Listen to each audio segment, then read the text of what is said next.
بزرگوں، اللہ تبارک و تعالی نے حضرت محمد صلی اللہ علیہ وسلم پر قرآن نازل کر کے اس میں یہ بات ارشاد فرمائی، بلغ، اے محمد صلی اللہ علیہ وسلم پیغام پہنچائیں گے، ما انزل الیک، جو کچھ آپ کی طرف نازل کیا گیا من ربک، آپ کے رب کی طرف سے، جو رب نے تمہاری طرف نازل کیا ہے، ان باتوں کو آپ کو دوسروں تک پہنچانا ہے، آگے اس کو پھیلانا ہے۔ پھر اللہ جل جلالہ فرماتے ہیں وَإِن لَّمْ تَفْعَلْ، اگر آپ نے ایسا نہیں کیا اور آپ نے آپ کے اوپر نازل ہونے والی باتوں کو آگے نہیں پہنچایا، فَمَا بَلَّغْتَ رِسَالَتَهُ، تو آپ نے رسالت کے حق کو ادا نہیں کیا۔ جس کام پر آپ کو متعین کیا گیا ہے وہ کام کو آپ نے ادا نہیں کیا۔ اسی لیے محمد صلی اللہ علیہ وسلم کی آپ زندگی دیکھیں گے تو آقا صلی اللہ علیہ وسلم ہر وقت انسانیت کے لیے بے چین رہتے تھے کہ جو پیغام اللہ نے میرے اوپر اتارا ہے یہ انسانوں تک بات کیسے پہنچ جائے۔ اس کو آقا صلی اللہ علیہ وسلم نے کبھی قول سے سمجھایا، کبھی فعل سے سمجھایا، کبھی تقریر سے سمجھایا، کبھی اپنے صفات سے سمجھایا۔ اس لیے کہ حدیث اس کو کہتے ہیں ما ثبت عن النبی صلی اللہ علیہ وسلم من قول او فعل او تقریر او صفت، حدیث کہتے ہیں جو محمد صلی اللہ علیہ وسلم کے قول سے ثابت ہو، یعنی جو آپ کی باتیں ہیں، یہ حدیث ہے، من قول او فعل، یا آپ کا فعل، آپ کا عمل، کسی کام کو آپ نے کیا ہے وہ کرنا ہی آپ کا حدیث بنے گا، اور یہ حدیث فعلی کہلائے گی۔ آپ کے تقریر سے ثابت ہوا ہو، اب ہم تقریر سمجھتے بیان کی، تقریر اس کو کہتے ہیں کہ محمد صلی اللہ علیہ وسلم کے سامنے کوئی کام کیا گیا اور آقا صلی اللہ علیہ وسلم نے اس عمل پہ نکیر نہ فرمائی ہو، اس کو تقریر کہتے ہیں۔ آپ کے موجودگی میں ایک کام ہو رہا ہے اور آقا اس پر نکیر نہیں کر رہے، یہ دلیل ہے اس بات کی کہ یہ عمل کی کرنے کی شریعت پہ اجازت اور گنجائش ہے۔ اور اگر خلاف شریعت کوئی کام ہوتا ہے محمد صلی اللہ علیہ وسلم اس کو برداشت نہیں کرتے، تو اللہ نے کہا بلغ ما انزل الیک من ربک، جو پیغام ہم نے آپ کو دیا ہے وہ آگے پہنچاؤ۔ تو آقا نے اپنے قول سے بھی، آقا نے اپنے فعل سے بھی، آقا نے اپنے عمل سے بھی امت تک اس پیغام کو پہنچایا۔ جب محمد صلی اللہ علیہ وسلم مکہ المکرمہ میں تھے تو نبوت کے بعد 13 سال تک مسلسل انسانوں کو اللہ کی طرف بلایا مکہ المکرمہ میں، اور وہاں حالات ایسے تھے کہ آپ کو ستایا جاتا تھا، آپ کو پریشان کیا جاتا تھا۔ وہاں نبوت سے پہلے تو حالات یہ تھے کہ انسانوں کی نظروں میں آپ سے بڑا صادق کوئی نہیں تھا، انسانوں کی نظروں میں آپ سے بڑا امین کوئی نہیں تھا، انسانوں کی نظروں میں آپ سے بڑا بااخلاق کوئی نہیں تھا۔ اس لیے وہ مسائل جو ان سے حل نہیں ہوتے تھے ان کے حل کرنے کے لیے محمد صلی اللہ علیہ وسلم کا سہارا لیا جاتا تھا، آپ کا سہارا لیتے تھے۔ کہ جب بیت اللہ کی تعمیر کا موقع آیا اور حجر اسود کو رکھنے کا معاملہ آیا کہ حجر اسود کون رکھے گا، تو یہ طے کی بات کہ جو صبح مسجد میں آ جائے جلدی محمد صلی اللہ علیہ وسلم تشریف لائے۔ لوگوں نے کہا یہی ہے وہ شخص جو اس حجر اسود کے رکھنے کا فیصلہ کرے گا۔ آقا صلی اللہ علیہ وسلم نے فیصلہ کیا کہ چادر بچھائی جائے، اس کے اوپر حجر اسود رکھا جائے، اور یہ مکے کے قبیلے کے لوگ ایک کناروں سے اس چادر کو پکڑ لیں۔ آقا صلی اللہ علیہ وسلم وہ قبیلے والوں نے چادر کو پکڑ کر بیت اللہ کے قریب اس پتھر کو لایا، آپ نے اس کو اپنے ہاتھ سے رکھا۔ تو جو حجر اسود کا پتھر، وہ حجر اسود جو جنت سے آیا ہوا پتھر ہے، جس کی کوشش ہر آدمی یہ کرتا کہ میں رکھ دوں، مطمئن ہے کہ محمد رکھتے، ان سے اچھا کوئی نہیں ہے. یہ اتنے پاکیزہ ہیں کہ جن کے لیے حجر اسود کے رکھنے کے لیے جن کو طے کیا جا رہا ہے نبوت سے پہلے، لیکن نبوت کے بعد آقا صلی اللہ علیہ وسلم کو ستایا جا رہا ہے. جس بیت اللہ کے اندر حجر اسود آپ نے رکھا ہے اس بیت اللہ میں نماز کے پڑھنے پر آپ پر پابندی لگائی جا رہی ہے. یہ اعمال دعوت کی وجہ سے ہو رہا ہے. اور یہ ہوا کہ آقا کی زبان سے جملہ نکلا، لقد اوذیت فی اللہ ما لم یؤذ احد، مجھے اتنا ستایا گیا کہ کسی کو اتنا نہیں ستایا گیا. وَلَقَدْ أُخِذْتُ فِي اللَّهِ مَا لَا يَخَافُ أَحَدٌ، مجھے اتنا ڈرایا گیا کہ اتنا کسی کو نہیں ڈرایا گیا. یہ حالات ہے مکی کی زندگی کے اندر کہ آقا صلی اللہ علیہ وسلم بیت اللہ میں نماز نہیں پڑھ سکتے، لیکن آپ نے اپنے کام کو اور اپنی دعوت کی محنت کو حالات کی وجہ سے چھوڑا نہیں. آپ ماحول سے متاثر نہیں ہوئے، یہاں تک کہ آقا صلی اللہ علیہ وسلم کو اسی تفصیل میں جانا نہیں مکے کے حالات کے. آقا صلی اللہ علیہ وسلم مکے سے مدینہ تشریف لائے. اللہ کا حکم آیا کہ ہجرت کرو. جب آپ مکے کو چھوڑ کے جا رہے تھے تو آپ بار بار بیت اللہ کو دیکھ رہے تھے اور آقا صلی اللہ علیہ وسلم فرما رہے تھے اے بیت اللہ میں تجھے چھوڑ کے ہرگز نہ جاتا، لیکن میری قوم مجھے یہاں رہنے نہیں دیتی. آقا اس بیت اللہ کو بھی چھوڑ کے مدینہ تشریف لائے اور مدینہ کے اندر صحابہ نے آپ کا اکرام کیا، آپ کا احترام کیا اور آپ کے آنے کے لیے آپ کی آمد سے پہلے استقبال کا انتظام کیا. لیکن مدینے میں آ کر آپ بے فکر نہیں ہو گئے. آپ نے مدینے میں ہجرت کے پہلے سال 3 جماعتوں کو روانہ کیا. حضرت حمزہ رضی اللہ تعالیٰ عنہ کی عمارت میں ایک دستہ بھیجا، حضرت سعد بن ابی وقاص رضی اللہ تعالیٰ عنہ کی عمارت میں ایک دستہ بھیجا، حضرت ابو عبیدہ رضی اللہ عنہ کی عمارت میں ایک دستہ بھیجا. ایک ہجری کے اندر دین کی حفاظت کے لیے 3 دستے آپ نے روانہ کیے، لیکن تینوں میں کوئی جنگ نہیں ہوا. پھر آقا صلی اللہ علیہ وسلم اسی پیغام کو پہنچانے کے لیے اور اسی پیغام کو پھیلانے کے لیے جو پیغام کی ذمہ داری اللہ نے اپنے نبی پہ ڈالا تھا، سن 2 ہجری میں آپ صلی اللہ علیہ وسلم مقام ابوا تشریف لے گئے، مقام بواد تشریف لے گئے، مقام عشیرہ تشریف لے گئے. 3 جگہ کے آپ نے سفر کیے، لیکن اس میں جنگ کا معاملہ پیش نہیں آیا. چوتھا سفر جو آپ کا ہوا ہے بدر کا، اس کے اندر معرکہ پیش آیا. آقا صلی اللہ علیہ وسلم سن 2 ہجری کے اندر جنگ کے ارادے سے مدینے سے نہیں نکلے تھے، بلکہ اللہ کے نبی صلی اللہ علیہ وسلم کو اطلاع بھی دی تھی کہ ابو سفیان کا قافلہ یہ ملک شام سے آ رہا ہے اور مکہ المکرمہ تجارت کا سامان لے کر جا رہا ہے. سامان تجارت کے لیے گئے تھے یا ہتھیار کے لیے خریدنے کے واسطے. آقا صلی اللہ علیہ وسلم ان کی تعاقب میں نکلے. آپ ایک مقام پر پہنچے تو اللہ کے نبی صلی اللہ علیہ وسلم کو اطلاع ملی کہ ابو سفیان تو اپنا راستہ بدل کر مکے کی طرف نکل گیا، اور آپ کو وہاں یہ خبر ملی کہ آپ سے لڑنے کے لیے، آپ سے مقابلہ کرنے کے لیے 1000 کی فوج آ رہی ہے. آقا صلی اللہ علیہ وسلم صحابہ سے مشورہ کرنے لگے، اس لیے کہ 313 صحابہ آپ کے ساتھ ہیں. ایک روایت میں 314، ایک روایت میں 315 اور ایک روایت میں 319. یہ روایت میں اختلاف کیوں ہے؟ جب راوی نے اپنے آپ کو ذکر نہیں کیا اور اللہ کے نبی صلی اللہ علیہ وسلم کو ذکر نہیں کیا اور 4 جو بچے ساتھ میں تھے ان کو ذکر نہیں کیا تو تعداد 313 بنی. اور جب راوی نے اللہ کے نبی صلی اللہ علیہ وسلم کو بھی اس تعداد میں شامل کیا تو تعداد 314 بنی.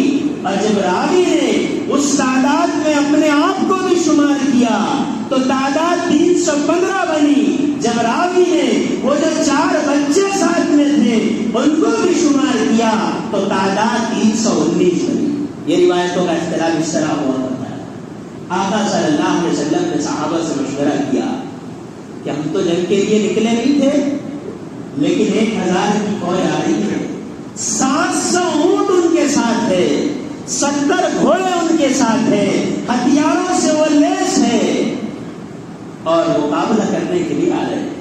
اب بتاؤ کیا کریں؟ نبی صلی اللہ علیہ وسلم کی غمزدہ ہے، صحابہ بھی پریشان ہیں۔ آقا صلی اللہ علیہ وسلم نے صحابہ سے مشورہ کیا، لیکن صحابہ دنیا میں جیتے تھے کہ دنیا میں اللہ کا نام زندہ ہو، یہی جذبہ تھا، اس کے علاوہ اور کوئی مقصد نہیں تھا۔ مقداد بن اسود کہنے لگے، اے اللہ کے نبی، نقاتل معاک من بین یدیک ومن خلفک وعن یمینک وعن شمالک، اے محمد صلی اللہ علیہ وسلم، ہم آپ کے ساتھ رہ کر مقابلہ کریں گے، آپ کی دائیں جانب سے بھی لڑیں گے، آپ کے بائیں جانب سے بھی لڑیں گے، آپ کے سامنے سے بھی لڑیں گے، آپ کے پیچھے سے بھی لڑیں گے۔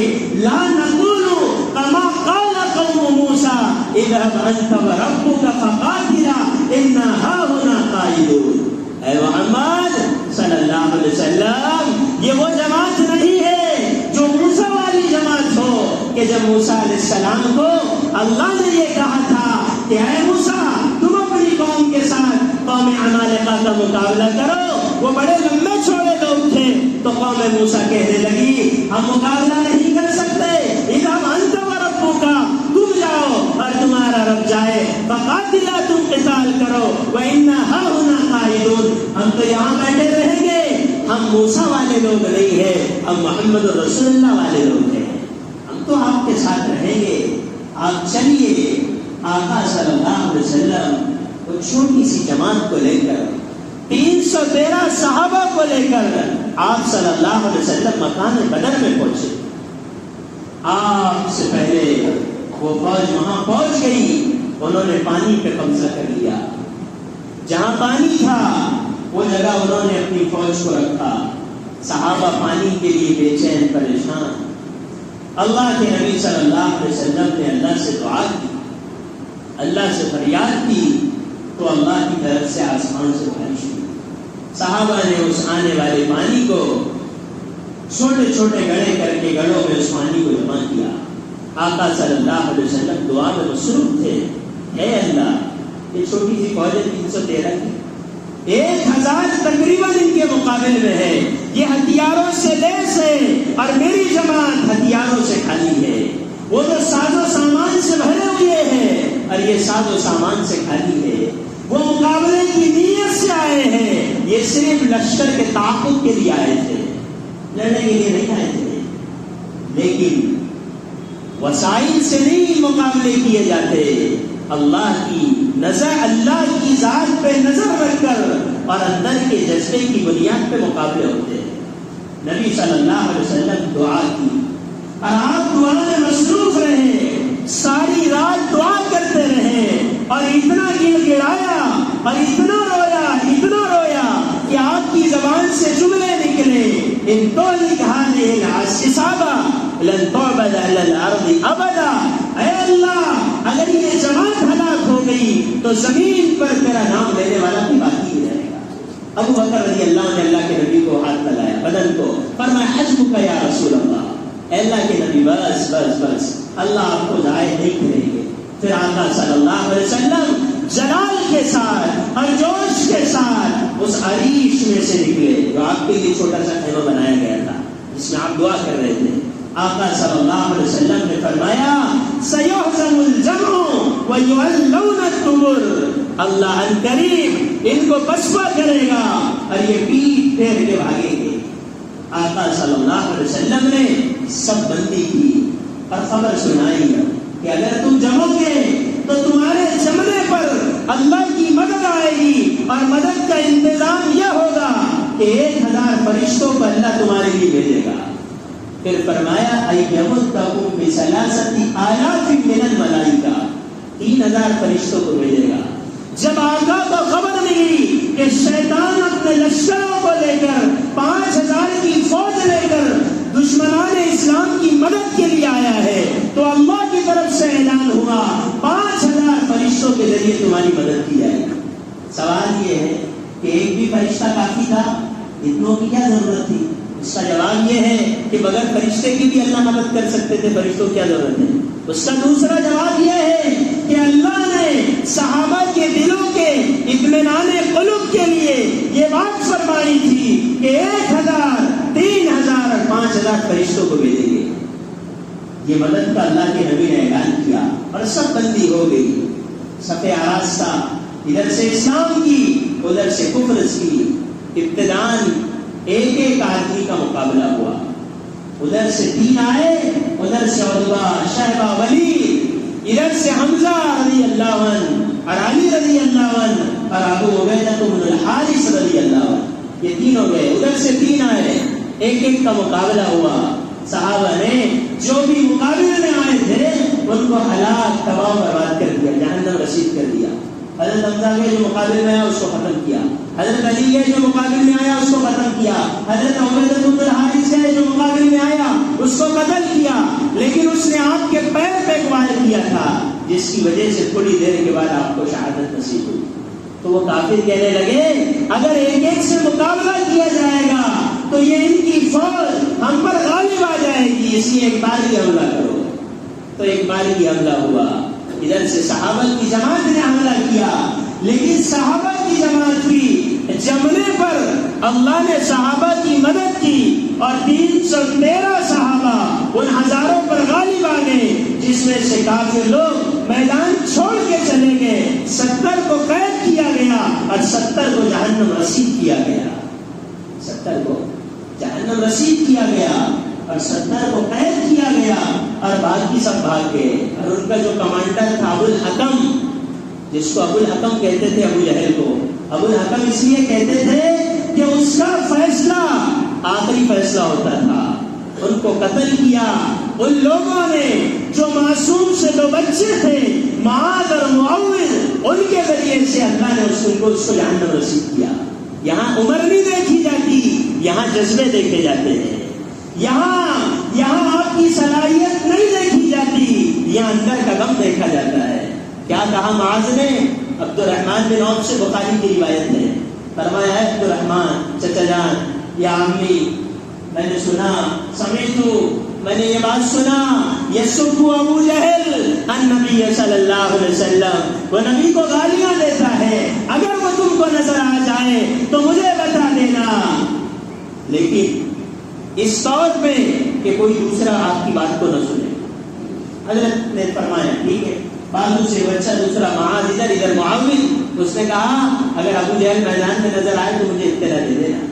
فرمایا بیٹا تم ابو جہل کا مقابلہ کرو گے؟ فرمایا تو میں سے ایک بات طے کر لیا، یا مر جاؤں گا یا اس کو مار دوں گا۔ یہ جذبہ ہے داعی کا کہ یا تو اللہ کا نام دنیا میں زندہ ہوگا یا میں دنیا میں زندہ، یا تو میں دنیا کے اندر باقی نہیں رہوں گا یا دنیا میں اللہ کا نام باقی رہے گا۔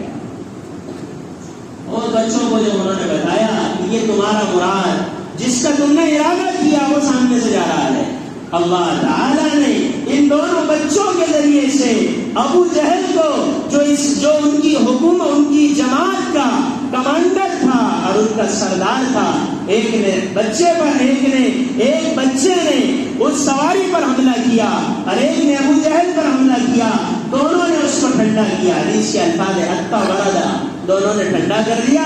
عبداللہ بن مسعود نے اس کا سر قلم کیا۔ تو آقا صلی اللہ علیہ وسلم سکون سے بیٹھے نہیں، وہ پیغام کو پہنچانے کے لیے آپ نے یہ نہیں کہا کہ میں اللہ کا نبی ہوں، آ جاؤ میرے پاس، اگر ناحق کو سیکھ لو، نہیں، بلکہ آپ مدینے سے نکل کر مقام بدر 154 کلومیٹر کی دوری کا آپ نے سفر کیا، آپ وہاں تشریف لے گئے، اللہ نے آپ کو فتح دی، صحابہ کو فتح دی۔ پھر آقا صلی اللہ علیہ وسلم 3 دن وہاں پر ٹھہرے رہے۔ آپ کا معمول تھا جب بھی آپ کو کسی جگہ فتح ملتی آپ 3 دن وہاں ٹھہرے رہتے۔ پھر آقا صلی اللہ علیہ وسلم نے ان کی لاش کو ایک گڑھے میں ڈالنے کا حکم دیا۔ پھر آقا صلی اللہ علیہ وسلم کی سواری واپس جانے لگی، صحابہ آپ کے ساتھ لوٹنے لگے، تو آپ جب اس گڑھے کے قریب پہنچے تو آقا نے ایک جملہ فرمایا، قد وجدنا ما وعدنا ربنا حقا هل وجدتم ما وعدكم ربكم حقا، ہم نے تو وہ چیز پائی ہے جس کا ہمارے رب نے ہم سے وعدہ کیا، کہ تم نے بھی جس کا تمہارے رب نے تم سے وعدہ کیا.